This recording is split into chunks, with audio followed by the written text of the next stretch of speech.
estudiaron, en efecto lograron aislar una bacteria que para el momento no había sido aislada, para el momento no había sido descubierta. En ese momento, en el año 79, cuando ellos hacen este descubrimiento, indudablemente sabían que detrás de este hallazgo se venían cosas muy importantes y avances muy importantes en el tema del campo médico. Y bueno, decidieron darle a esta bacteria el nombre de Helicobacter pylori. Desde ese año, desde el año 1979, oficialmente y gracias al aporte de estos dos científicos, de estos dos médicos investigadores, es que conocemos al Helicobacter pylori como una bacteria que es la principal responsable de las úlceras en el estómago y del cáncer de estómago. Y es la bacteria que logramos ver allí en la pantalla. Ese descubrimiento, la siguiente, Miguel, por favor. Ese descubrimiento en el año 1979 por parte de estos dos científicos, nada más y nada menos a estos dos científicos los hizo ser acreedores del Premio Nobel de la Medicina. Un poquito más adelante, en el año 2005, nada más y nada menos por el descubrimiento y el gran aporte a la ciencia y a la humanidad de lo que fue el descubrimiento del Helicobacter pylori. Y qué bueno que estos científicos pudieron descubrir esta bacteria, porque ahora sí, conociendo el origen y cómo esta bacteria es capaz de producir daño a la mucosa del estómago y provocar cáncer, es que nosotros podemos tener en nuestras manos, escucha esto, la opción y la posibilidad de prevenir el cáncer de estómago. 90% de los cánceres que existen son prevenibles,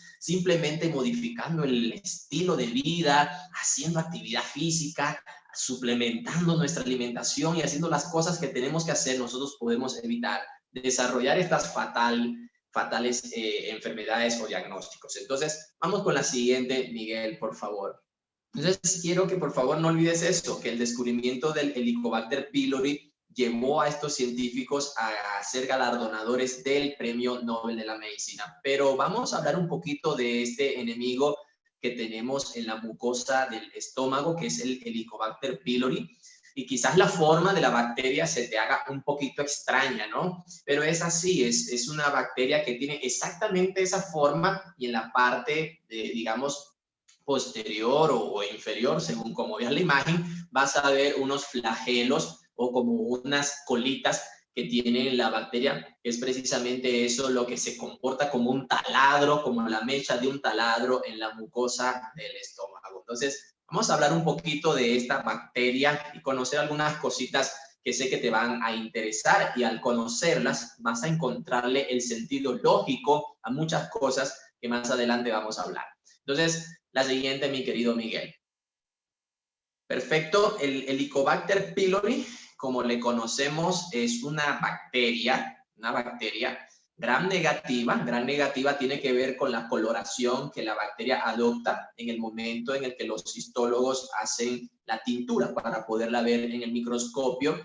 Y lo más importante es que es una bacteria en forma espiral y que tiene un flagelo, como lo viste, o una colita que literalmente taladra la mucosa gástrica y que produce mucho daño en el antro gástrico, ¿no? Y que esa bacteria es capaz de adherirse con fuerza o pegarse con fuerza a la mucosa gástrica, y allí, escucha esto, puede vivir por años.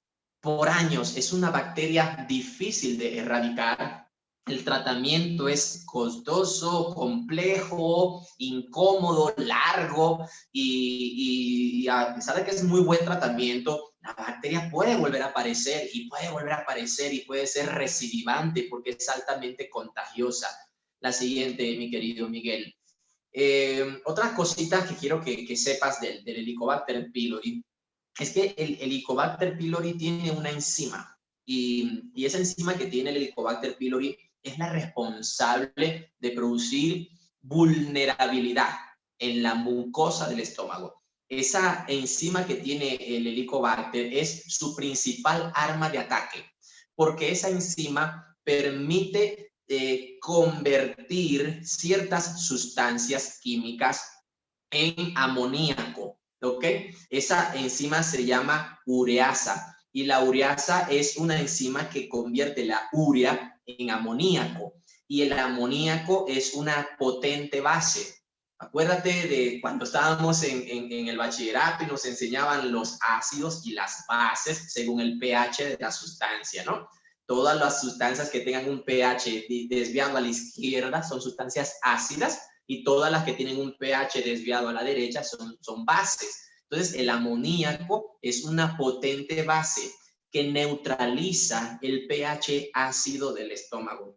Y escucha esto, el pH ácido, el ácido clorhídrico que se produce en el estómago, es el responsable de cuidarnos a nosotros precisamente contra esta y otras bacterias. Ese ácido es neutralizado por esta enzima llamada ureasa que la produce en alta cantidad el Helicobacter pylori.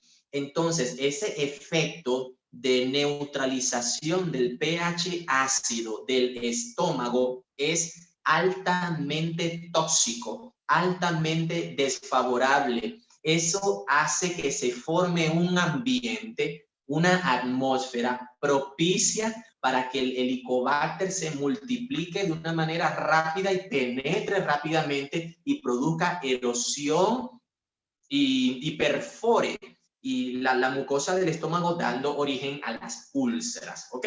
La siguiente, mi querido Miguel, eso lo vamos a ver un poquito con algunas imágenes que les tengo en esta noche. Quiero que si me puedes colaborar con el mouse, Miguel, enseña la imagen que tenemos a la izquierda en la pantalla. Perfecto, esa imagen que tenemos allí. Ahí vemos la mucosa gástrica, una mucosa que se ve, esa que ves moradita que Miguel nos está señalando perfectamente con el mouse, esa es la mucosa gástrica. La mucosa gástrica es la capa más externa del estómago y allí tenemos una cantidad de sustancias. Allá hay moco, allá hay ácido clorhídrico y una cantidad de sustancias que las células del estómago producen para protegernos contra la infección. Ok, si esa mucosa, si esa mucosa se encuentra en condiciones normales, un adulto que, por ejemplo, un adulto sano, que no fuma, que no ingiere bebidas alcohólicas, que no está sujeto a estrés, que no tiene enfermedades de base, no es diabético, no es hipertenso, no es obeso, no tiene síndrome metabólico, no tiene nada, ¿ok? En esa mucosa, el Helicobacter pylori es capaz de penetrar. Imagínate en lo que puede ocurrir en una mucosa de una persona no sana. O sea, una persona, todo lo contrario a lo que te hablé. Imagínate, si el Helicobacter pylori, esa bacteria verdecita, es capaz de producir, y como lo ves allí en la imagen de la derecha, va rompiendo y va taladrando la mucosa y la va taladrando y va rompiendo todos los mecanismos de defensa que la barrera nos ofrece, el pH, las células inflamatorias, una cantidad de cosas que tratan de frenar a la bacteria para que la bacteria no penetre, no rompa y no produzca la úlcera. Si eso ocurre en un individuo sano, imagínate lo que puede pasar en un individuo fumador, en un individuo que come alta cantidad de grasa, en un individuo que es diabético, hipertenso, que tiene una enfermedad inmunológica, que tiene cáncer, por ejemplo, o que fue sometido a quimioterapias o a radioterapias, o una persona que está sometida a mucho estrés laboral o no hace actividad física.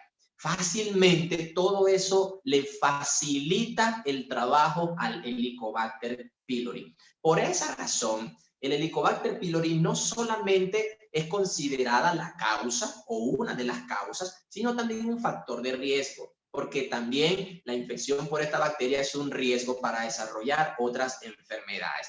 La siguiente, mi querido Miguel. Bien, acá tenemos entonces una secuencia de imágenes y vamos por favor primero con la imagen número 1. Es lo mismo que vimos en la imagen anterior, pero ahora te lo detallo y te lo divido en 4 secuencias. 2 superiores, 2 inferiores, ahí las tienes enumeradas en tu pantalla. Secuencia 1, 2, 3 y 4. Vamos a la secuencia número 1 y Miguel nos va señalando lo que yo voy hablando, él se los va señalando con el mouse. Fíjate en tu pantalla, en la secuencia número 1, en la parte de abajo, tenemos el epitelio.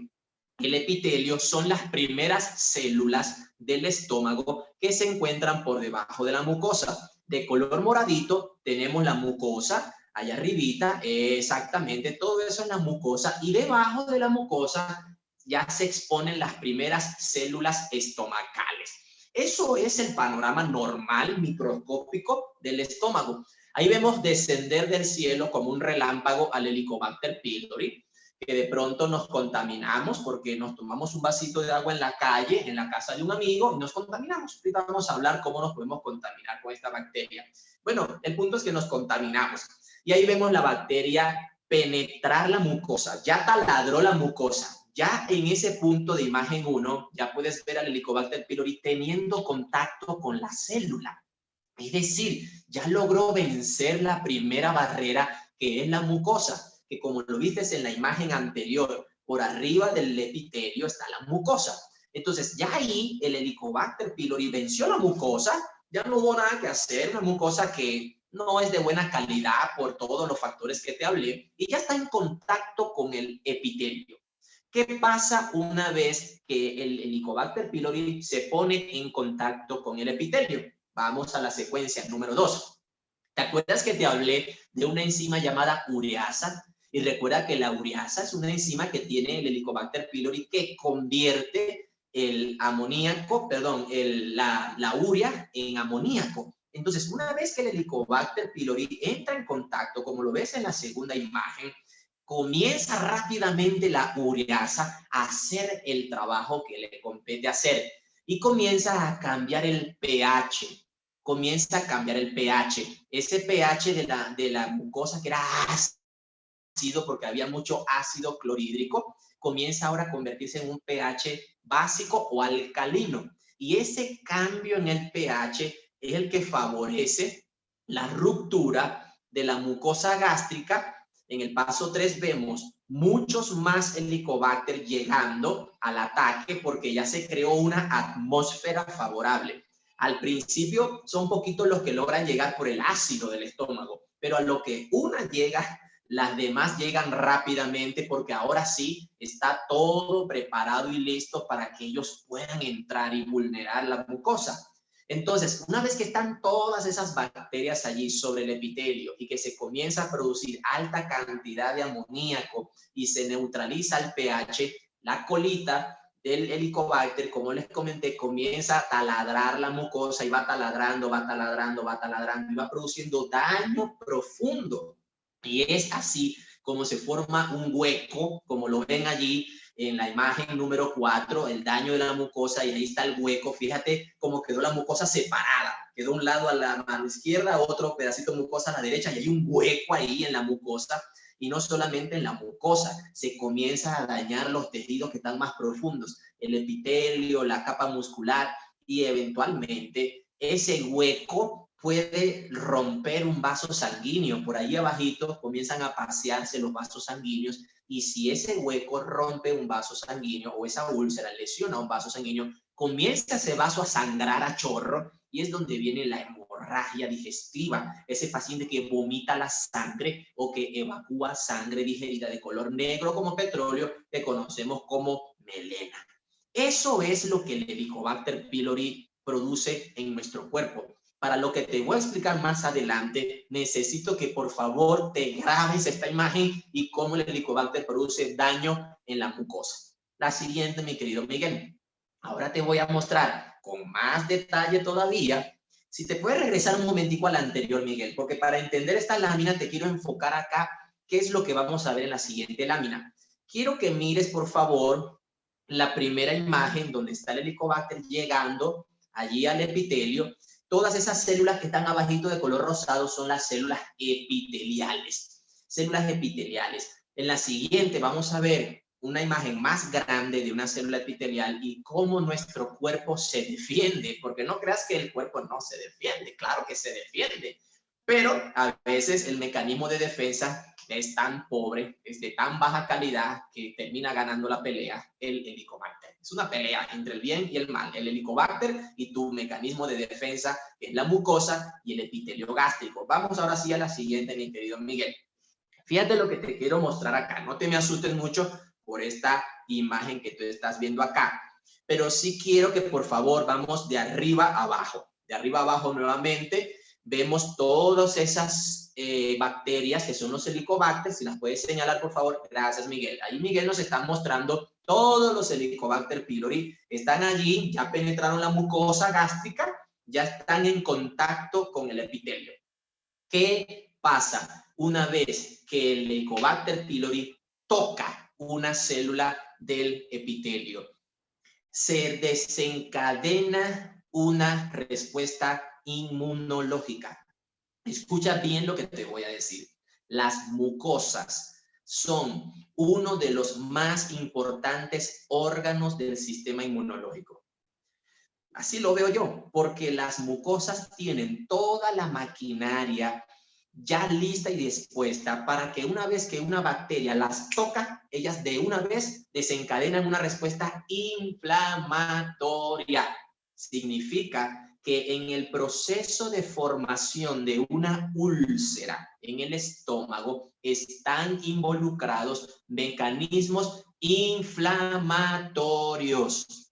Y esos mecanismos inflamatorios, esa inflamación que se está generando ahí abajo, señálamelo por favor, Miguel, todo lo que está ahí abajo, todas esas células que ves, todo eso es una cascada inflamatoria, es una respuesta inmunológica de carácter inflamatorio que está tratando de frenar la lesión o el daño que está provocando la bacteria.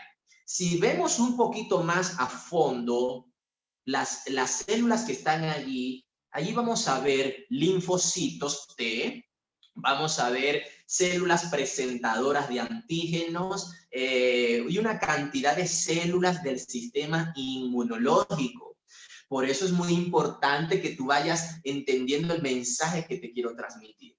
Si yo lograra tener un sistema inmunológico competente, si yo logro que cada una de esas celulitas que tú ves allí, que para nada me interesa que tú te aprendas el nombre, ni cómo trabaja, ni qué es lo que hacen, pero sí quiero que entiendas en esta noche que debajo del epitelio, es decir, en los trascámaras, se genera una respuesta inflamatoria.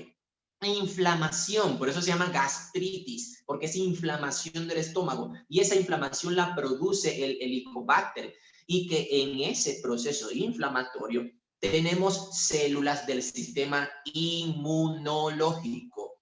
Si mi sistema inmunológico es deficiente, porque ingiero alcohol, porque fumo, porque como grasas, porque no hago actividad física, no duermo bien, estoy sujeto a estrés, tengo cáncer, tomo medicamentos, tomo aspirina, consumo ibuprofeno con mucha frecuencia, etcétera.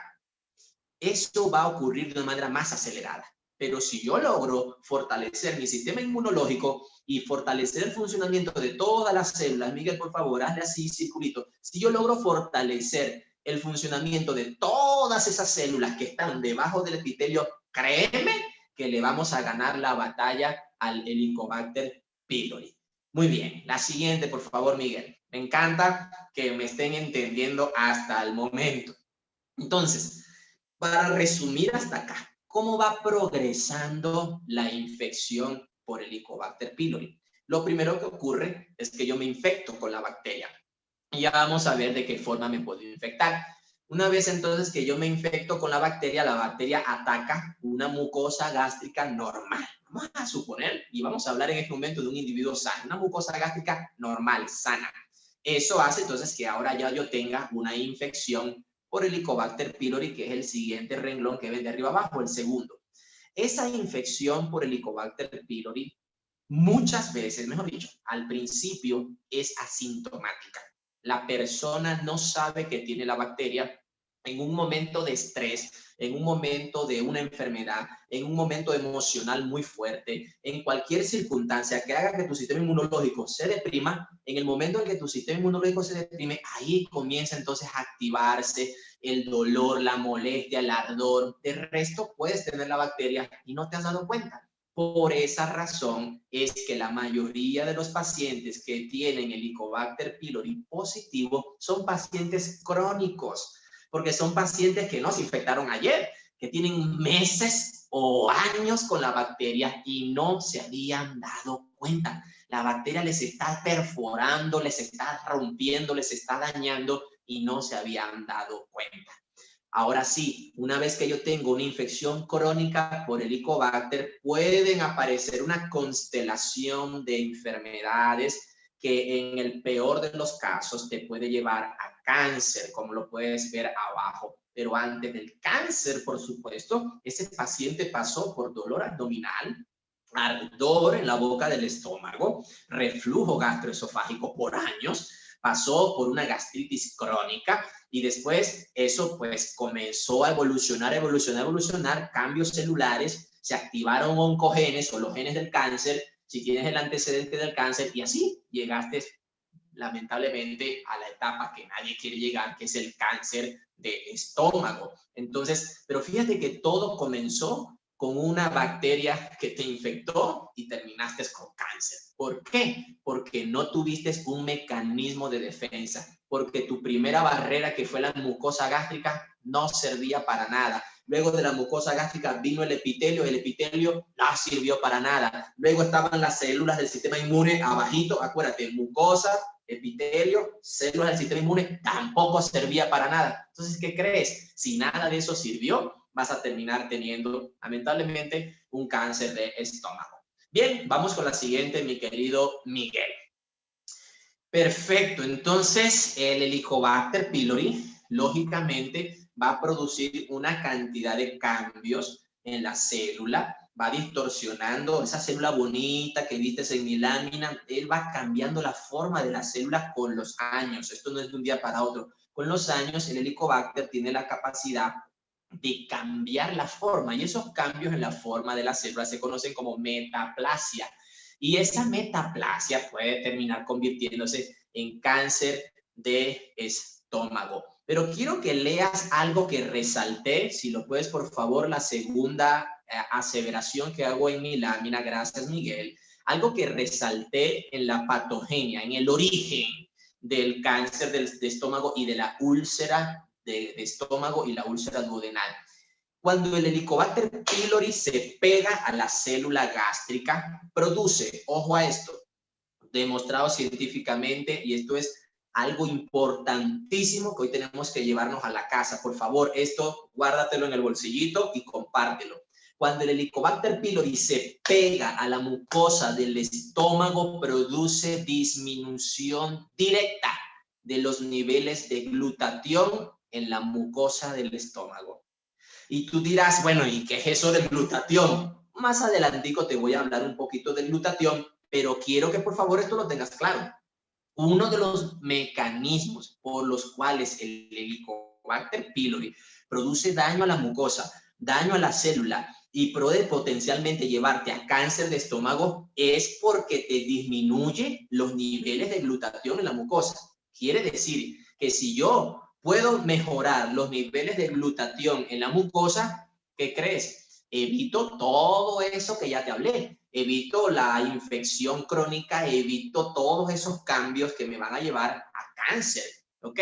Entonces, eso es lo más importante. Otra cosa importante que te quiero resaltar es la última aseveración que me habla sobre la atrofia que produce el Helicobacter pylori cuando se combina con autoanticuerpos. De verdad, eso es algo tremendo. Mira, el Helicobacter pylori hace que tu cuerpo produzca defensas que atacan tus propias células. Imagínate eso.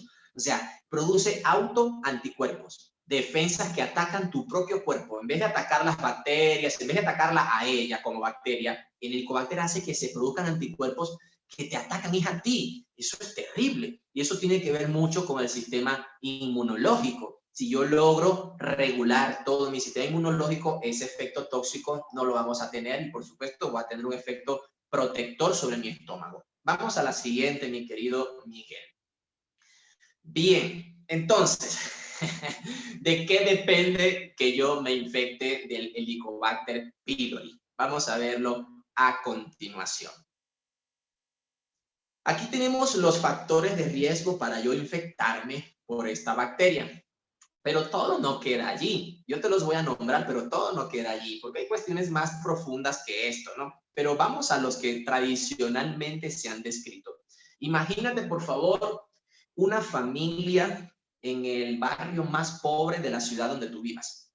Una familia con 8 miembros, viviendo en una sola pieza de 2 por 2, sin buena disposición de excretas, sin servicio de agua potable, mucho menos, por supuesto, aguas servidas, ni electricidad, ni nada. O sea, imagínate una familia en una condición muy vulnerable.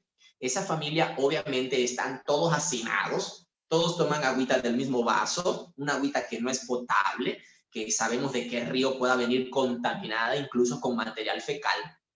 Esa familia es altamente susceptible a infectarse por Helicobacter pylori, porque el hacinamiento, el consumir agua no potable, el ingerir agua o alimentos contaminados con material fecal, ¿ok? Alimentos incluso vegetales que no me lo vas a creer, pero hay cultivos que son regados incluso con agua que no es potable y aguas no tratadas, aguas que vienen ya contaminadas con materia fecal o de animales o de humanos. Y eso, allí está el Helicobacter pylori, las viviendas que no tienen servicios básicos. Entonces, la transmisión más importante de la bacteria es a través de un mecanismo que llamamos fecal oral. ¿Qué significa fecal oral? Cuando nosotros nos infectamos a través de la ingesta de agua o alimentos contaminados con materia fecal. Eso es lo que significa infección fecal oral. Hay otra infección que llamamos oral. Esa se puede hacer o se puede ser, por ejemplo, a través del beso, la saliva puede contaminarte. Y otras que son las gastroorales. Esas sí no las vemos en la población normal, sino que la vemos más que todo en personal de la salud. Gastroenterólogos, cuando hacen endoscopias, están expuestos al vómito de los pacientes y si no se lavan bien las manos, en el vómito está la bacteria y al tocar cualquier objeto nos contaminamos y por supuesto permitimos que la bacteria entre dentro de nuestro organismo. Esos son los factores de riesgo más importantes. La siguiente, por favor. ¿Pero qué crees? Mira lo que te quiero hablar a continuación. La úlcera péptica y la infección por Helicobacter pylori. La siguiente, por favor. Luego que yo me infecto por el Helicobacter pylori y el Helicobacter comienza a perforar toda mi mucosa y luego de perforar la mucosa, perfora el epitelio y produce una úlcera en el estómago o en el duodeno, esa úlcera puede ser de verdad una enfermedad crónica para ti que nunca se pueda resolver y que potencialmente pueda evolucionar a cáncer de estómago. Perdóname que esta lámina te la tengo en inglés, sorry, perdóname esa, pero te la leo, ¿no? El 90% de los pacientes con úlcera duodenal tienen, de esos pacientes, esas úlceras, el 50 al 80% son úlceras gástricas y todas esas están asociadas con el Helicobacter pylori. Es decir, prácticamente el 100% de las úlceras duodenales y cerca del 80% de las de estómago, la causa es esta bacteria. Y si esto lo podemos prevenir y si tenemos cosas que podemos descubrir para fortalecer esa línea de defensa, fortalecer mi mucosa, fortalecer mi célula epitelial y fortalecer mi sistema inmunológico, que son las 3 líneas de defensa. Si yo tengo algo a la mano que me permite hacer eso, y ojo, no tiene nada que ver con el famoso, la famosa triple cura para el Helicobacter, porque la triple cura para el Helicobacter, los 3 antibióticos que usamos, o los 3 medicamentos, perdón, 2 antibióticos y un protector de mucosa, un inhibidor de bomba, esos medicamentos para nada te fortalecen la mucosa, para nada te fortalecen la célula epitelial, para nada te mejora tu sistema inmune. Lo que hacen es erradicar la bacteria. Eso es todo. Y mejorar el pH ácido del estómago. Eso es todo. Entonces, el Helicobacter pylori tiene un alto grado de compromiso en el carcinoma de estómago y en los linfomas. Hay un linfoma, el linfoma es un tumor maligno o una neoplasia del sistema inmunológico y hay un tipo de linfoma gástrico. Yo recuerdo haber tenido un paciente hace varios años atrás y se llama maltoma. El linfoma gástrico se llama maltoma y es muy, pero muy mortal. Entonces, ¿Qué crees? El origen de todo eso es el Helicobacter pylori. Y sencillamente nuestro cuerpo no tiene cómo frenarlo. Y hoy yo te voy a mostrar una forma patentada con más de 40 años de respaldo científico que te permite evitar ese daño del Helicobacter pylori a la mucosa, a la célula epitelial y a todo lo que está por debajo. Pero vamos a mirar la siguiente lámina hasta que lleguemos ahí, por favor. Esto es una úlcera péptica es una lesión en forma de herida más o menos profunda. Puede ser una úlcera superficial, puede ser profunda, que afecta la pared interna del estómago, ¿ok? Eso te lo coloqué en un término muy coloquial para que lo puedas entender, pero es cuando se pierde la continuidad de la mucosa y se forma ese hueco que viste en las imágenes más atrás, ¿no? Y principalmente las úlceras del estómago las vemos allí, donde me las está señalando mi querido Miguel, en el antro. Mira ese hueco que el Helicobacter pylori fue capaz de producir en esa mucosa. Y tú dirás, doctor, pero así tan profundo, así o más profundo, así de feo se ve en la endoscopia, así de grave se ve una úlcera estomacal o una úlcera duodenal. Eso se puede incluso perforar y comprometer la vida del paciente. La siguiente, mi querido Miguel. Perfecto, ya estamos bien avanzaditos. Entonces, estas son las causas más frecuentes de úlcera péptica: la infección por Helicobacter, el uso de antiinflamatorios, de drogas antiinflamatorias. Cuando abusamos del ibuprofeno, de la aspirina, del naproxeno, del diclofenac, eso me produce un hueco en el estómago y hace que el Helicobacter pylori penetre de una forma más acelerada. Hay ciertos tumores o ciertas enfermedades como el síndrome de Solinger-Edinson que aumentan la producción de ácido clorhídrico por la célula del estómago y eso también es un factor de riesgo tremendo.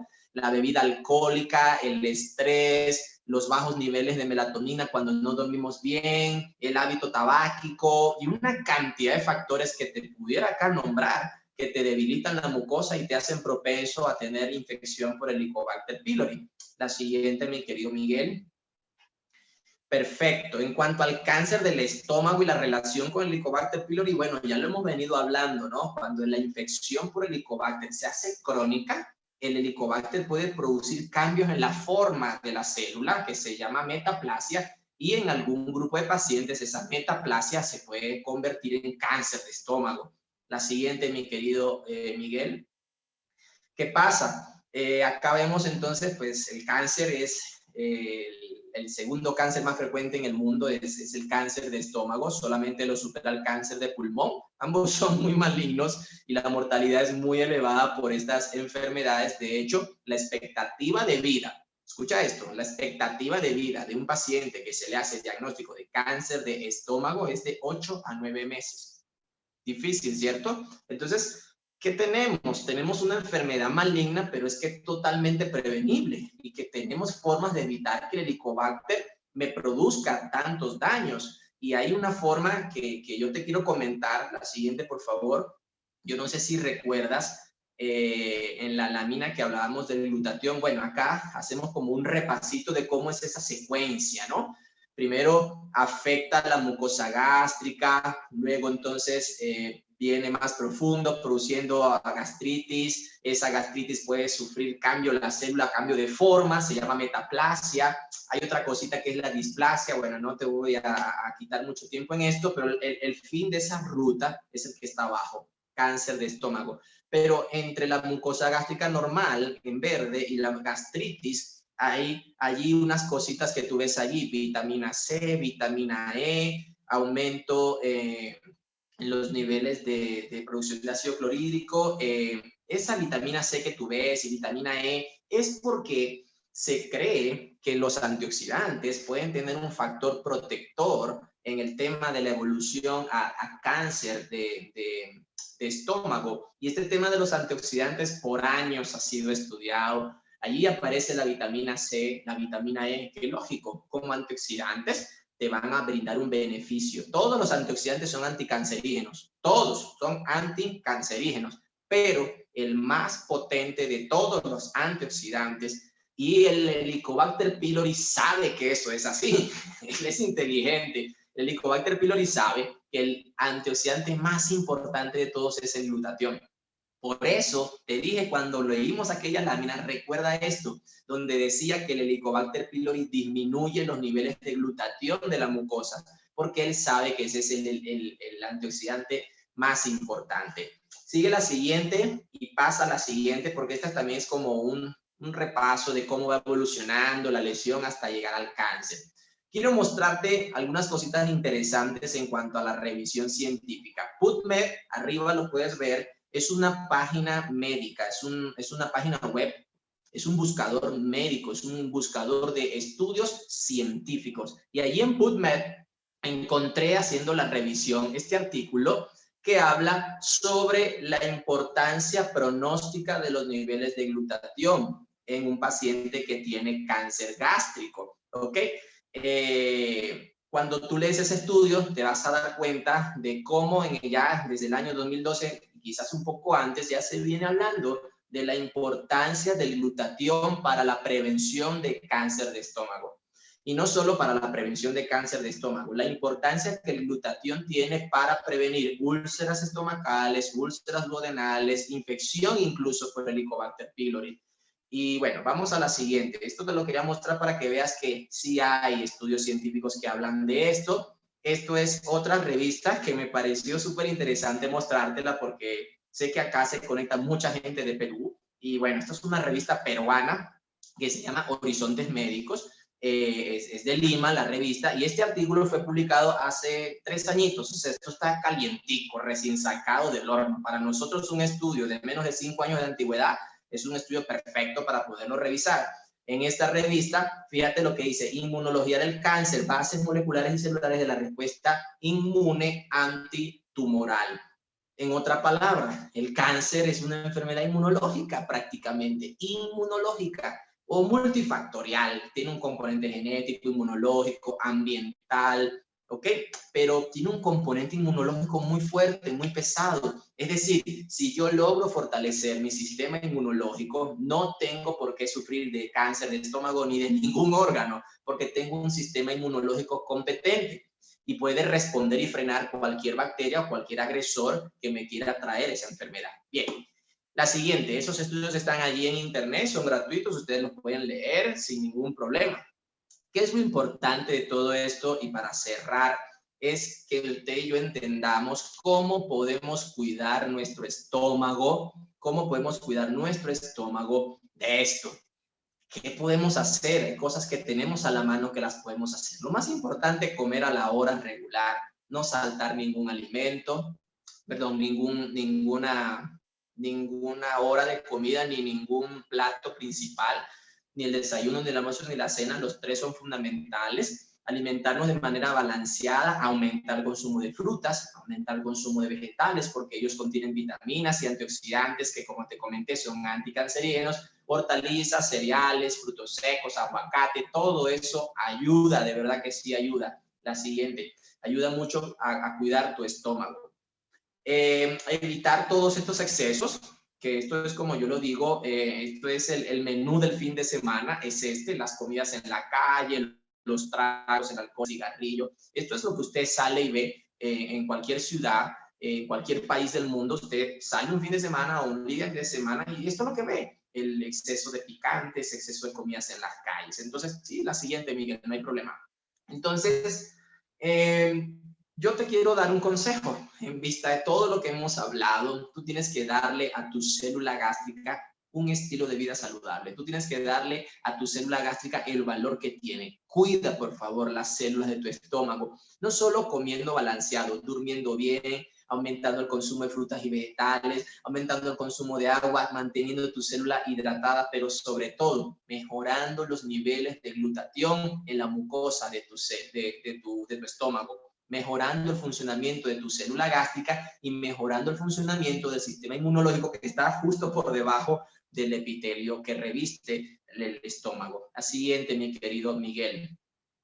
Voy corriendo porque el tiempo me está mirando feo. Entonces, ¿qué necesita la célula de tu estómago para vivir? Necesita oxígeno, todos necesitamos oxígeno, necesita agua, por eso te dije, aumenta el consumo de agua, alimentos, pero ¿qué clase de alimentos estamos comiendo, no? Tenemos nosotros que comer alimentos que nos permitan mejorar nuestro sistema inmunológico. Y hace 100 años, los alimentos que consumíamos tenían todo lo que necesitábamos para fortalecer el sistema inmune. Pero hoy no, hoy la alimentación es totalmente diferente. Por eso es muy importante que suplementemos nuestra alimentación para poder producir niveles adecuados de glutatión. Tú y yo tenemos que suplementar nuestra alimentación. ¿Por qué? Si tu célula tiene glutatión, va a ser una célula sana. Si tu célula no tiene glutatión, se va a morir. Así de fácil. Entonces vamos a la siguiente, por favor. Acá estamos. El glutatión es una proteína que la vienes escuchando ya desde hace unos 20 minutos atrás. Está formada por estos 3 nutrientes: glicina, cisteína y ácido glutámico. Y como te comenté, hace 100 años atrás, tú te comías cualquier alimento y tenían estos 3 nutrientes. Y perfecto, producías glutatión y hace 100 años la gente no se enfermaba. Pero hoy día los alimentos son de baja calidad y de los 3 solo tienen 2. Entonces es importante que tú y yo consumamos o suplementemos nuestra alimentación, porque la cisteína, que es ese que ves ahí en tu pantalla, no está en la forma que debe estar en los alimentos tradicionales. Muy escasa cantidad está la cisteína en los alimentos normales. Entonces nos enfermamos porque lo que comemos no tiene cisteína. Pero ¿qué podemos hacer? Podemos consumir productos que nos regalen cisteína y en esa manera yo disparo mis niveles de glutatión y me cuido en salud. La siguiente, mi querido Miguel. Bien, la ciencia del glutatión es que cuando tú lo elevas vas a disfrutar de más de 500 beneficios que te da sobre la salud. No solamente va a proteger tu mucosa gástrica, no solamente va a mejorar el funcionamiento de tu célula epitelial gástrica, no solamente mejora el funcionamiento del sistema inmunológico que te defiende contra el Helicobacter pylori, sino que te da más de 500 beneficios más. No los vamos a hablar todos porque se nos está yendo la noche, pero te quiero contar que el glutatión es el antioxidante más importante del cuerpo humano, más importante que la vitamina C, que la vitamina E, y que en esa página que te mostré, PubMed, si tú colocas glutatión, te salen 155,000 estudios de investigación. Eso te habla de la calidad de investigación que respalda esta molécula. La siguiente, por favor, Miguel. Y bueno, tú dirás, ¿qué hago entonces? ¿Cómo mejoro? ¿Cómo aumento los niveles de glutatión en la mucosa del estómago? Bueno, hay dos formas de hacerlo, la forma médica y la forma natural. La forma médica, usted va a una farmacia, compra un paquetico, una cajita de N-acetilcisteína y se tiene que tomar como unos 50 sobres en el mes para tener niveles adecuados de glutatión. Ahí va a gastar algo de dinero, créame, y sobre todo es un medicamento y puede tener efectos tóxicos o adversos o reacciones cruzadas con otros medicamentos que usted esté tomando. Esta que ves en tu pantalla es la forma natural, la única que existe, está patentada, por lo tanto tiene 80 patentes, imagínate, por lo tanto la empresa que la fabrica tiene los derechos de fabricación, nadie más la fabrica y es un descubrimiento científico. Tiene más de 40 años de investigación científica que lo respaldan. Tiene una cantidad enorme de estudios por investigadores de calidad de más de 28 universidades en el mundo que lo respaldan. ¿Y qué es lo que hace el inmunocal? Bueno, te da cisteína. Te da la cisteína que no tienes en los alimentos tradicionales para que tu cuerpo eleve el glutatión y de esa forma puedas mejorar los niveles de glutatión en tu mucosa gástrica y allí el Helicobacter pylori no va a tener nada que hacer porque vas a tener una mucosa fortalecida, una célula epitelial fortalecida y un sistema inmunológico fortalecido. Las 3 líneas de defensa contra el Helicobacter pylori son altamente potenciadas por el inmunocal. Eso además de muchísimos beneficios más. Pero hoy lo quería enfocar hacia la parte gástrica porque es un tema que de verdad es motivo de consulta. Así que mi querido Miguel, esa es la última y si no, yo creo que hasta ahí podemos dejarlo. Mira, por favor, vamos a abrir el chat para que usted pueda hacer sus preguntas y vamos a ver hasta dónde nos alcanza la noche para que podamos responder. Vamos a tener unos 12 minutos aproximadamente de respuestas o de preguntas y respuestas. Vamos a interactuar, así que de una vez comienza a enviarle a Miguel, que es el anfitrión, tus mensajes al privado de Miguel si lo tienes o colócalos en el chat del Zoom. Y aquí estamos listos para comenzar la sesión de preguntas y respuestas. Gracias por haberte conectado. Es una bendición tenerte con nosotros en la sala. Adelante, Miguel. Muchas gracias a usted, doctor, por esta muy didáctica y charla que siempre incrementa nuestro bagaje cultural. La primera pregunta de esta noche es de Marisela, que tiene varias partes, de varios temas. Voy a empezar tema por tema para no confundir los temas. El primero dice: gracias, doctor Andy, por sus extraordinarias charlas. Le agradezco por las respuestas y mis preguntas. Primero, una persona que tiene altos niveles de hemoglobina, ¿podrá consumir Inmunocal sin riesgo de seguir elevando sus niveles de hemoglobina? Totalmente, Marisela. Primero, buenas noches para ti. Gracias por estar siempre conectada. Mari, para nada el Inmunocal eleva la hemoglobina. De hecho, mucha gente me pregunta, ¿tengo anemia? Si consumo Inmunocal, ¿mejor o no? Si consumes hierro, ácido fólico, complejo B, mejora tu hemoglobina. El Inmunocal no eleva la hemoglobina. ¿Qué hace el Inmunocal? Facilita el transporte de la hemoglobina, mejorando el funcionamiento de la proteína que la transporta y de la célula que la transporta. Eso ya es bastante, ¿no? Pero no aumentan las cifras de hemoglobina como tal. Es decir, no hay ningún riesgo, la persona lo puede tomar sin problema. La segunda pregunta de Marisela es: un señor sufrió un derrame cerebral, perdió memoria y recuerdos. El año pasado le pusieron una válvula porque estaba haciendo hidrocefalia. La familia desea saber si nuestro producto le ayudaría. Claro que sí, Marisela. El Inmunocal tiene muchos estudios científicos en el tema del sistema nervioso central. De hecho, el glutatión tiene ácido glutámico que se comporta como un neurotransmisor. El Inmunocal mejora el funcionamiento del sistema nervioso central, ayuda a mejorar también el sistema nervioso periférico, controla todo lo que es equilibrio, temblores en reposo, pérdida de la fuerza muscular, déficits cognitivos. El Inmunocal hace a la persona más inteligente, evita las convulsiones. Ese paciente con hidrocefalia potencialmente puede convulsionar, aunque ya tiene su válvula, entonces sí le va a dar muchos beneficios. La tercera pregunta de Marisela es: ¿nuestro producto ayudaría a una persona que adolece disbiosis intestinal? Claro, en sistema y aparato digestivo hay también muchos estudios. Todas esas enfermedades tienen mucho que ver con la parte inflamatoria, respuestas inmunológicas. Como te comenté, la mucosa es un órgano del sistema inmunológico, participa en la defensa, tiene muchas células inflamatorias allí que la rodean. Entonces, como inmunoregulador que es, de ahí el nombre Inmunocal, va a favorecer mucho el funcionamiento y la mejoría de todas las patologías digestivas. Mabel Sierra: felicitaciones, doctor, por la presentación tan instructiva, que sin duda nos ayudará a muchos consultores para poder explicarles a las personas. César Chila nos pregunta: si ya tengo HP, ¿cuántos sobres de Inmunocal azul y platino debo tomar? Perfecto, gracias César por estar conectado. Si ya tienes HP, seguramente es una infección crónica. Si ya tienes infección crónica, seguramente ya tienes una gastritis crónica. Entonces, la dosis que yo recomiendo ya con gastritis crónica son 4 sobres. Uno azul y platino en la mañana y uno azul con uno platino en la tarde, pero 4 sobrecitos de Inmunocal al día. Patti Pérez nos pregunta: buenas noches. Entonces, ¿es recomendable para una persona de 77 años que ha tenido microinfartos cerebrales y en qué dosis?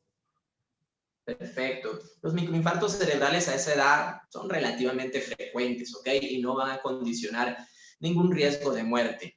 Yo recomiendo, para tratar la enfermedad arteriosclerótica o como coadyuvante de la enfermedad arteriosclerótica que debe tener ese paciente, 4 sobres al día, 2 en la mañana, 2 en la tarde. Si no hay ninguna contraindicación para darle platino, le podemos dar 1 y 1 en la mañana, 1 y 1 en la tarde. Nexi Hernández nos pregunta: si tengo dañado de riñón, ¿cómo podría usar el Inmunocal? Perfecta pregunta, Nexi, muy importante. Fíjate que en los pacientes que tienen enfermedad renal crónica o están en diálisis o tienen ya disminución del funcionalismo renal, el Inmunocal que se debe usar es el Inmunocal regular. no debemos usar platino. ¿Por qué? Porque el platino tiene potasio y en pacientes que tienen enfermedad renal crónica podemos elevar los niveles de potasio y en vez de traer un beneficio podemos traer un daño. Entonces, en tu caso, el Inmunocal Azul, 4 sobres en el día. Brenda Pamela Peña Moreno nos pregunta, buenas noches, quisiera saber cuántos sobres puedo tomar si tengo gastritis crónica. 4 sobrecitos, Brenda, igual que César, 4 sobrecitos.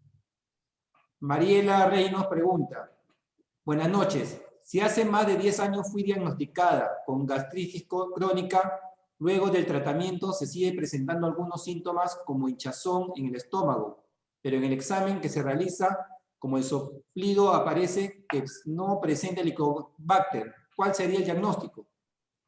Perfecto, gastritis crónica es el diagnóstico. El Helicobacter seguramente fue erradicado por la triple cura. Ya no tienes el Helicobacter, pero el Helicobacter te dañó la mucosa. Ahora lo que tienes que evitar es que ese daño de la mucosa siga progresando hasta todo lo que ya viste en mis diapositivas. Y lo que no queremos es que desarrolles cáncer. Entonces, allí te va a dar un beneficio impresionante el Inmunocal. El Inmunocal va a evitar todos esos cambios en la forma, en el tamaño, en la organización de las células y evitar que te aparezcan lesiones neoplásicas. 4 sobrecitos al día, ¿ok? Sheila Salanic pregunta, buenas noches, ¿qué me puede recomendar para alguien con enfermedad de reflujo gastroesofágico, grado 2 y esofagitis? Gracias. Yo sufrí de eso, de verdad es algo tremendo, molestoso. Bueno, lo primero son medidas generales para el reflujo. Evitar comer después de las 6 de la tarde, reposar 2 horas después de cada alimento, no acostarte totalmente horizontalizada, acostarte más o menos a unos 30 grados o 45 grados, evitar el consumo de grasas, de frituras, de refrescos o gaseosas, café, todas esas medidas generales. Hay medicamentos que controlan muy bien el reflujo, los inhibidores de bomba, omeprazol, esomeprazol, lansoprazol, todos son buenos. Hay medicamentos como el levosulpiride que son buenísimos para el reflujo y, por supuesto, Inmunocal, porque los medicamentos te van a quitar los síntomas, pero el Inmunocal te va a fortalecer la mucosa, te va a fortalecer el epitelio y tu sistema inmunológico y evitar que el Helicobacter te haga tanto daño. Marixa pregunta, buenas noches, conozco a una persona que tiene una llaga en el pie, ¿podría el Inmunocal poder curar eso? Sí, la respuesta es sí, pero toca ver cuál es el origen de la llaga. Si es una úlcera por varices, si es una úlcera neuropática, si es una úlcera por presión, si es una úlcera por una enfermedad arterial, pero indiscutiblemente sí puede ayudar a mejorar. Byron Ramos pregunta, tengo un familiar con problemas renales, aún no tiene diálisis, pero el Inmunocal regular no lo puede tolerar. Toca ver por qué no tolera el Inmunocal regular, no le podemos dar platino, toca ver cuál es la tasa de filtrado glomerular que tiene, o sea, qué porcentaje de funcionamiento renal tiene para ver si se le pudiera dar el platino, pero si tiene menos de 50 no recomiendo el platino. Y toca ver si es un problema de intolerancia al Inmunocal o es otra cosa que esté allí ocurriendo, ¿no? Toca revisar eso. Mariela Rey nos pregunta, ¿por cuánto tiempo se tiene que tomar el Inmunocal? De por vida. De por vida. Esto es un suplemento nutricional, es un nutriente de alto valor biológico. Tú tienes la opción de tomarlo toda la vida si así lo deseas. Si tú te quieres cuidar en salud toda tu vida, el Inmunocal está allí listo para que tú lo puedas consumir toda tu vida. Hasta el momento esto ha sido todos los mensajes recibidos en el chat. Si alguien tuviera una pregunta más. Una pregunta más. Yeseni Pérez pregunta, buenas noches, tengo una pregunta. Hay un paciente que hace 18 años le diagnosticaron diabetes, pero dice que ya no toma los medicamentos y ahora mismo él está padeciendo de hinchazón de sus pies y que le cuesta caminar. Dice que tiene acidez en el estómago, también presenta problemas en la columna y también como tiene aire a un lado de la costilla o él siente el dolor como aire. ¿Cómo puede él tratarse con el Inmunocal? Dice que ya no quiere fármacos. Perfecto. Bueno, primero, eso es un paciente propio para especialistas en medicina interna como yo. Esos son los pacientes que nos encanta tener a nosotros los internistas, esos que tienen todo y que por todos lados parecen estar complicados. Porque ahí es donde un internista hace el trabajo, ahí es donde un internista da donde tiene que dar y recomienda lo que tiene que recomendar. Entonces, claro que te va a dar muchísimos beneficios el inmunocal. Por todo lo que describes, todos esos son ya secuelas crónicas de tu enfermedad de base. Y el inmunocal va a trabajar en muchas áreas, muchas áreas. Si lo deseas, puedes pedir mi privado y al privado podemos chatear, podemos conversar como para darte más detalles de cómo te puede ayudar a ti particularmente nuestro producto. Marixa pregunta, debe ser en relación a la pregunta anterior que tiene una persona con una llaga en el pie, cómo se podría curar con el inmunocal. Y ella ha hecho otra pregunta y dice, ella hace años se golpeó y a base de eso le quedó esa llaga y no se le cura y no es diabética. Ok, bueno, perfecto. Entonces es una úlcera por un trauma, ¿no? Entonces toca ver la característica de la úlcera, qué tan profunda es la úlcera, evaluar bien, pero claro, el inmunocal ayuda mucho porque rejuvenece los tejidos y al rejuvenecer favorece la restitución celular y eso puede ayudar mucho al tema de la cicatrización. Pablo pregunta, para una niña de 14 años que padece ansiedad y depresión, ¿qué se le puede dar? Inmunocal regular de 5 a 6 sobres al día si es una depresión severa, grave o con indicadores ya de riesgo, de 5 a 6, a lo que se logre controlar, 2 sobres al día, inmunocal regular. Norbert López pregunta, buenas noches, cuando hay hinchazón en los tobillos y ardor en la cintura, como siempre, pues toca ver cuál es la causa del dolor, estudiar el origen de la hinchazón, mirar, ir a la causa. Recordemos que el inmunocal no es un medicamento, es un suplemento nutricional que le da a nuestro cuerpo lo que necesita para curarse. Entonces, sí puede ayudar, por supuesto que sí, a disminuir el edema, a disminuir la inflamación, a disminuir los dolores, pero toca ver o ir a la causa de origen de esos dolores.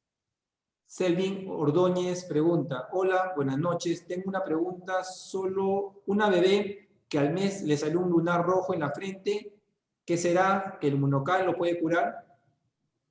Debe ser un hemangioma. Los hemangiomas son muy frecuentes a esa edad. A veces crecen, a veces no crecen. Son lesiones de carácter genético en la piel. Tiene mucho que ver también con la herencia. Te recomiendo primero ir a un dermatólogo, ver cuál es el origen de la lesión y en qué puede ayudar el inmunocal en el tema genético. En el tema genético, y más si es una niñita pequeña. Vamos a comenzárselo a dar para que esa lesión en un futuro no se convierta en algo maligno.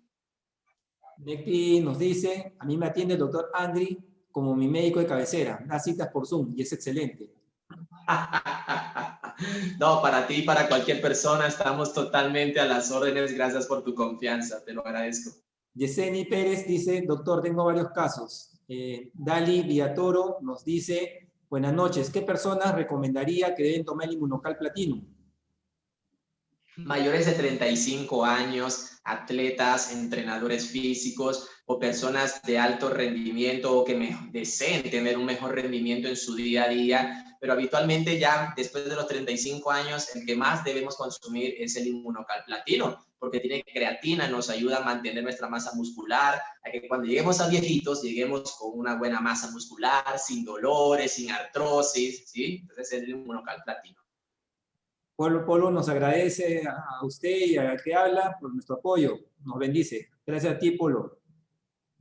Marixa nos dice, mi hija tiene 27 años, tiene ovarios poliquísticos y no logra un embarazo. ¿Qué puede hacer en este caso? Yo tengo 4 hijos. Gracias al Inmunocal, Marixa. Comiénzale el tratamiento con Inmunocal y verás cómo en el tema de la fertilidad es impresionante lo que logra hacer. Así que dale 4 sobrecitos al día, de 3 a 4 sobrecitos y vas a ver que en 6 meses estamos bautizando ya ese primer ecograma. Patti Pérez nos dice, para una persona que padece de cálculos renales, ¿en qué se puede recomendar? Gracias, doctor. Bueno, los cálculos en el riñón, evidentemente el inmunocal no los disuelve, dependiendo del tamaño es el tratamiento, dependiendo la cantidad, la localización del cálculo, si está en el riñón, en el uréter o más abajo, en qué te va a ayudar el inmunocal a que las crisis de dolor no sean tan frecuentes y a que no hagas infecciones urinarias a repetición, porque la litiasis o el cálculo es un factor de riesgo para infecciones urinarias. Entonces el inmunocal fortalece tu sistema inmune y no vas a estar haciendo infecciones a repetición. Sheila Sanlanik nos dice, disculpe, ¿qué me puede recomendar para alguien que padece nervio ciático? Si me puede dar información, gracias. Claro que sí. Yo tuve una neuralgia ciática, siempre comparto esto el año pasado. ¿De dónde salió? No lo sé, porque pues no tengo sobrepeso, hago actividad física, cuido mi salud, pero para el momento estaba tomando el inmunocal regular, me dio la neuralgia ciática, aumenté la dosis del regular, no alcancé el resultado que andaba buscando con el regular, me cambié al platino y en 5 días, lo que no logró el regular y lo que no logró el analgésico, ni el complejo B, ni el esteroide, y tuve meses con ese dolor, en 5 días con el inmunocal platino, y solo me tomaba 2 sobres al día. Se me quitó la neuralgia y hasta el sol de hoy nunca más. Ahí te dejo ese testimonio y inmunocal platino para la neuralgia ciática, 2 a 4 sobres al día. Yeseni nos dice, el domingo fuimos a trabajar a un departamento y el domingo nos espera un buen grupo de personas con problemas de salud que están interesados en tratarse con el inmunocal. Tengo una que está a punto de desarrollar cáncer. Muy agradecida por su atención. Bendiciones. Gracias. Si requieres algún apoyo el domingo, nos ponemos de acuerdo con el horario y vemos en qué te podemos servir. Hasta el momento, doctor, eso ha sido todas las preguntas en el chat. Agradecido infinitamente a su persona y a todos los asistentes a esta charla médica. Gracias, doctor. No, gracias a ti, Miguel, por tu maravillosa colaboración y gracias a todos los que se conectaron, a los que nos saludan por el chat, a los que nos bendicen, a los que se conectan. Gracias por hacer de esta comunidad algo que va creciendo cada vez más y más. Ayúdame a ayudarte. Invita a más personas a que se conecten los martes con nosotros. Queremos educar a más personas. Queremos que cada vez más personas formen parte de nuestro equipo de personas interesadas en mejorar su salud. Recuerda que el único interés de estas conferencias es ayudar a las personas a tener un estilo de vida saludable. Por favor, sígueme en Instagram, mi cuenta en Instagram, el Dr. Andri, el Dr. Andri con Y al final. Nos vemos el próximo martes. El próximo martes a las 8 vamos a estar hablando de fibromialgia. Fibromialgia, un tema que está, mejor dicho, como para que no te pierdas la conferencia. Vamos a tener una invitada internacional. Vamos a cambiar solo por esa vez un poquito el formato de cómo lo venimos trabajando. Vamos a hacerle una entrevista a una internista también como yo, que también trabaja estos temas de fibromialgia y ahí vamos a tener una interacción. Vas a poder hacerme tus preguntas, yo se las voy a poder hacer a ella y entre todos vamos a pasar un rato bien chévere el próximo martes. Recuerda, fibromialgia, el próximo martes espera nuestra invitación y gracias a todos, de verdad, por conectarse. Hoy tuvimos una asistencia bastante buena y bueno, Dios los bendiga a todos y gracias por estar allí. Gracias, doctor. A todos los que se conectaron por primera vez a esta charla del doctor Andri y quieren saber el producto, preguntarle a la persona que los invitó dónde pueden conseguirlo y principalmente en su país de origen. Muchas gracias, doctor. Que Dios lo bendiga siempre. Gracias, Miguel. Gracias a todos. Feliz noche. Dios les bendiga. Bendiciones para todos.